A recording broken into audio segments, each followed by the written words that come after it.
All right, over the last few weeks, I've been hearing the same frustrations over and over again when it comes to Stop and Shop. And I'll be honest, I completely share that frustration. We have one in our town here. So the people of Massachusetts, people like you and I, are fed up. But we're not only fed up with the prices. It's more important, most people are fed up with the quality. Now, I want to tell you, before I go any further, if you work at Stop and Shop or know somebody that does, this is not necessarily about the employees. I know there are great, hardworking people that work at these stores. This is about Stop and Shop as a company and why it feels like they've given up on us as the customer. But for some godforsaken reason, we still go there and they are still open. So I'm going to explain a little bit about why, okay? This is entirely based on their business model, which to some extent basically feels like less of a grocery store and more like a monopoly of convenience, because that is what it is. Stop and Shop is not your first choice for groceries. It's not mine. It's not yours. It's not anyone's. Sucks, right? But for so many people, myself included, my wife, right? They are the only choice. And that is not by accident. So that's what we're going to talk about today. Here's what's going on, all right, to what I know. Stop and Shop in the Northeast has been around for decades, right? They've planted themselves in key neighborhoods across Massachusetts, and they've used their investments in real estate to cut off competition. So if you live in certain areas, particularly places without a market basket, a Walmart, or even a Trader Joe's, Stop and Shop becomes your default. It is our default, again, based on convenience. It's where you go because it's close, right? It's where you go because you don't have time to drive 15 or 20 minutes to go to the next grocery store. So you go there, you hope and pray you find what you need if it's on the shelves and that it's within before the expiration date, right? They know this, right? And they know they don't have to win you over with better prices or higher quality because they already have you trapped, okay? They have you trapped because it's the only place that's nearest you to go. So this is how they do it. Stop and Shop doesn't just operate grocery stores. They control land and they use their real estate practices to quietly box out competition in a way that leaves communities stuck with no other options. So let me break this down for you a little bit here, right? Stop and Shop has been buying land for years, right? They've been buying it for years. For example, they purchase properties across Cape Cod at least what I know is 5 locations, okay? But here's the thing. They don't just own the land. They use deed restrictions to make sure that anyone who comes along afterwards can't open a competing business. And that is part of the problem. And I'm going to go a little bit further here and explain more. So I'll give you, first of all, a perfect example of this, right? There's a property in Eastham that Stop and Shop once owned. When they sold it, they wrote a restriction into the deed. And I apologize if I destroyed that name. I think that's how it's pronounced. The restriction was this. The new owners were banned from using the land for supermarkets, convenience stores, or anything food related. So let that just sink in for a minute, right? Think about what they're doing. Stop and Shop isn't just playing defense, right? They're blocking any future grocery store from ever being built on the land that they own. It's like they are saying, if we can't have it, no one can. Now, this only happens in areas where maybe their store was just not successful, or, the consumer, to some extent, is the one that really controls whether something opens or closes. So if a consumer doesn't like the place, they're not going to go there. And that probably happened in a lot of these places, but they still own the real estate. Now, that's not just one isolated incident. There was another incident in Harwich that another property Stop and Shop owned also included the same deed restriction, but this one goes even further. This one included limits on selling specific pet food brands. You heard that right. Pet food. because apparently even competition in the pet aisle is too much for Stop and Shop, right? Now it gets even murkier, and here's why. Stop and Shop doesn't always put its names on the transactions when they're buying this real estate. They've been known to use shell companies to buy properties and hide the transaction. It's honestly a shady practice that keeps communities in the dark until it's too late, and then they open. That's why I'm shedding some light on these things, right? Because we here are also frustrated. So here's where it gets a little bit more interesting. Back in the early 2000s, I think it was 2002 or 2003, the Connecticut Attorney General actually launched an investigation into Stop and Shop's land acquisition practices because they thought that they may be violating antitrust laws by cutting off competition, okay? But in the end, the investigation found that there was no actual legal violation. So technically, what they're doing is within the bounds of the law, but just because it's legal, it doesn't mean it's right to do, in my opinion. So Stop and Shop can keep prices high and let stores fall into disrepair because they have effectively eliminated competition. That is what's going on here. And when you're trapped as a consumer, right, Stop and Shop basically can do whatever they want, right? They could sell you bad meat. They could sell you bad produce. And sometimes you walk in there and the shelves are half empty. And again, I'm not blaming this on the employees. I think this is coming from higher up. I want to give you some data-backed examples here, right? I was reading a website earlier, and their prices, they charge about 21.9% more than the average price at other stores, but you'll still continue to shop there because what other choice do you have, right? Most people like convenience. If there's friction to do something, they will go to the point that requires the least amount of friction or the least amount of resistance. And that's really why they are still open. So here, let's talk. I want to talk to you about the numbers a little bit more, right? So on this website, it compared 5 grocery store items at Stop and Shop and their competitors. It was milk, bread, eggs, beef, and watermelon. Nothing crazy, just staples you may have in your refrigerator at any given point in time of the week, right? At Stop and Shop, that grocery list at the time of the article that was written, and I think it was about 4 or 5 months ago, that cost $23.25. Now, they also compared that to Market Basket. Now, I like Market Basket. I think that their produce is better. I think their meats are better, but it's also busier in the store, right? It takes you a little bit more time to get from point A to point B. However, at Market Basket, those same groceries were $16.36. That's a price difference of almost $7. Now, you got to remember, that's over the course of 5 items, and it would get worse depending on how many items you decide to collect from Stop and Shop. At Aldi's, it was $15 and I think 58 cents. Even Walmart, which already has a reputation for low prices, comes in at $17.91. So it was even more expensive than Walmart, right? Finally, Trader Joe's, which is a little bit more on the higher end, they have a little bit healthier options. They have a lot of whole grain or organic stuff. That came in at $22.25, which was still cheaper than Stop and Shop. I personally don't go to Trader Joe's because it's a little bit too far away. But, if you're getting less quality at Stop and Shop, what's stopping us from going a little bit further out? And that answer is friction. So here's the thing. I want you to think about this for a second, right? Trader Joe's, again, organic products, a little bit more gourmet, if you want to call that food, is even cheaper than Stop and Shop. On average, Stop and Shop's prices, as I said earlier, are 21.9% higher than their competitors. 20% higher for what? Right? For what? Because it's not like Stop and Shop is offering better quality. It is certainly not better quality. You can literally walk into Stop and Shop and the first thing you notice is the produce. They have the produce as soon as you walk in. Bananas are bruised, strawberries are moldy, grapes are shriveled and soft, right? It's insane to me. It's insane to me.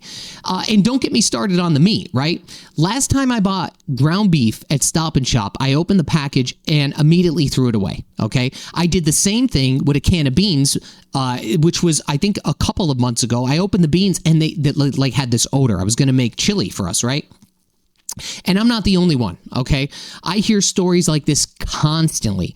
People buying items that are expired. You bring it home, you're like, shit, I can't believe this is expired. It happens all the time. So do yourself a favor and go to your town's, this is the best example, go to your town's Facebook community page, type in Stop and Shop if you dare, and you'll see exactly what I'm talking about. You'll see what I'm talking about because people will post pictures of expired items that they just bought. It's not just some level of a coincidence or an isolated incident. This is happening throughout the majority of their stores. The issue is that they're charging you Whole Foods prices for terrible items, for expired items. So this is what I wanted to do today. This is where it gets really, really interesting, okay? Instead of investing in their properties and fixing their stores, Stop and Shop's solution is a robot, right? You ever see that robot? I mean, my daughter likes a robot, don't get me wrong. Marty the robot, right? He has the eyes and he goes around the store. You're not going to believe this. Stop and Shop has spent, at least from what I've confirmed, $17.5 million on these robots to scan inventory and detect spills. The employees hate it, right? Customers hate it, except for my daughter and my kids, right? And it's, blocking aisles, rolling around like it's insane. So Marty is not helping, okay? Marty is part of the bigger problem. It's not fixing the produce, it's not restocking the shelves, and it's not lowering the prices. Marty is really nothing more than a distraction from the real problems. And that's why Stop and Shop spends millions on robots. And their stores, seriously, they continue to decline. Ours was just renovated a little bit. I don't know if somebody bought it. I don't know exactly what happened. They did some renovations. They moved stuff around. We couldn't find anything in the damn store. But I know they've been trying to make things a little bit better. So you might ask, why don't they do better? And the truth is that they don't have to. Okay, I'm going to get into this here, right?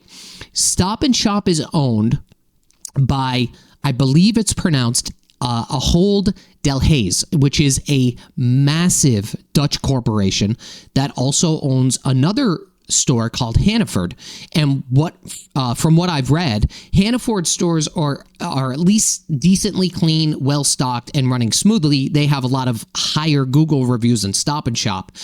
Stop and Shop feels like it's literally been abandoned, right? It literally feels like it's been abandoned. So let me tell you what's really going on here, because it's not the workers, right? It is not the workers, guys. Basically, Stop and Shop workers are unionized, which means they've fought for higher wages, better benefits, and protections. And again, that is not the problem. The real issue, in my opinion, is to some extent the corporate neglect. So here's how this is done, right? Stop and Shop's labor costs are high. Okay, they're high. So what happens is, on a corporate level, they end up cutting corners everywhere else. Staffing, maintenance, cleanliness, and obviously even the quality. As I said earlier, just go to your Facebook community page or go to Google and look at the photos, right? You'll see what I'm talking about. Now, meanwhile, Hannaford, which I believe is not here in the Northeast, they're not unionized, okay? So it's cheaper for Ahold, which is the Dutch company, to operate. It's cheaper to operate those stores because the employees are not unionized. So they staff the stores better, they keep them cleaner, and guess what? Hannaford looks like a store that they actually care about. Honestly, you know what the other thing is? You're lucky to see 2 or 3 aisles open, right? If not, you have to go bag your own food. And they have 2 people set up at the bagging aisles just to help them because the damn machines are absolutely awful. So you put a bag on the machine and it registers as an item, and then the damn, you know what I'm talking about, the damn alarm goes off. So they have two people that are not working lines to help you check out in the self-checkout. It's like I'm working at the damn store, right?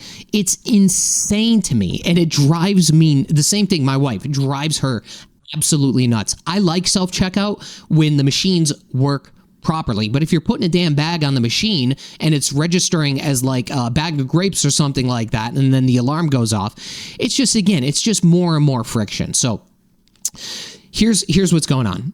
Stop and Shop really feels like it's been left behind. And I don't think this company, this corporation, has any interest in fixing it, because they blame higher labor costs when in reality it's their corporate decisions that created this mess in the first place, right? They prioritized short-term profits over long-term loyalty. That's why you see a lot of shops, of these Stop and Shops, close. So instead of investing in the stores or the people or the customers, they've chosen some levels of neglect. And my local store isn't even, here's a good example. My local store, you know those little key fobs you get? They're not even printing those anymore. I actually went in the one day and they said that their person that does that is not in. So I couldn't use it. I had to use my number. Not a big deal. Then a week later, I went in because mine was snapped in half, and the fact is, they told me that they're now no longer printing the fobs, okay?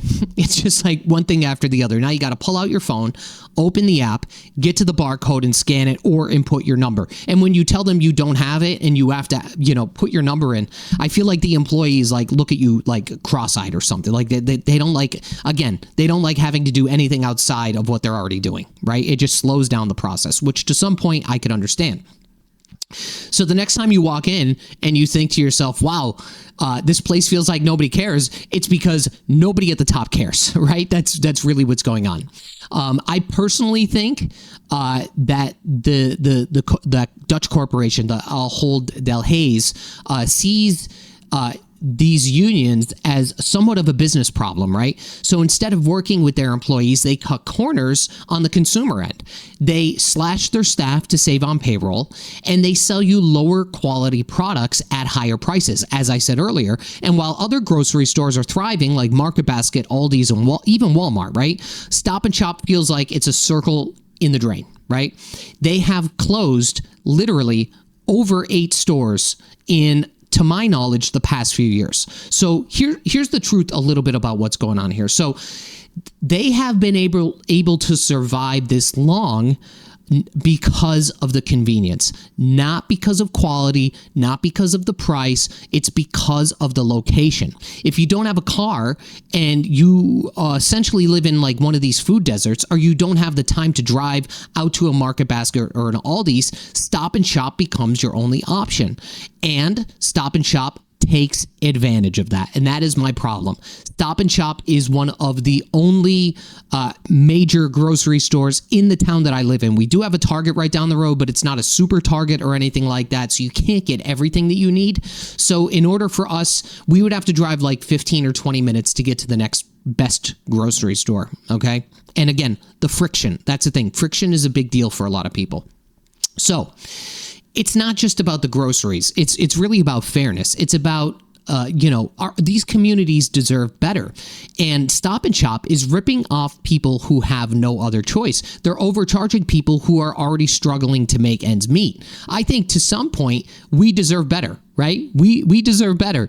Fresh food, fair prices, and a grocery store that actually cares about their customers. Another thing that I wanted to touch on, the bathrooms in there, right? First of all, it's a mystery to get to the bathrooms. And then you walk in, you want to get out of the bathroom as fast as you got into the bathroom, okay? I'm not saying that's an employee problem at all. I'm just saying that at least the one here in the town I live in is not in good shape. So Market Basket, on the other hand, has shown us to some extent that better ways are at least possible. They charge less, they deliver fresh food, and they're somewhat efficient. Every register is open. You don't walk out of Market Basket feeling like you just got robbed. But Stop and Shop, they're not interested in doing better. They don't care about winning your loyalty because they think they already own you, because they have this somewhat real estate monopoly, and they have, listen, I don't know how they do it, but they have just strategic plan where they put them in specific locations. I don't know if it's based on, demographics, the amount of people, traffic, all of that. At the end of the day, it's surviving because of the real estate. It's a convenience, and convenience, in my opinion, is not enough. Not when they are charging us whole food prices for Walmart quality food, right? Not when they've stopped pretending to care about the communities they're supposed to serve. I think that people in general deserve better, right? And to some extent, I don't know if it will get better, but I think the point is that if they are controlling real estate, right, and they're not letting people, other grocery stores move into their failed locations, I just feel like this is a problem. That's why I wanted to talk about it today. I'm not just a disgruntled consumer that goes to Stop and Shop. I just feel like it's a realistic problem, and one that they're not necessarily taking care of. Again, the one in the town I live in did some renovations. They moved some stuff around, couldn't find where the damn stuff was, and it's gotten like slightly better, but it's certainly not better. And again, the best example, go to Google, look at the reviews, go to your Facebook community groups, just type in Stop and Shop. You'll see everybody complaining. I just wish we had another option.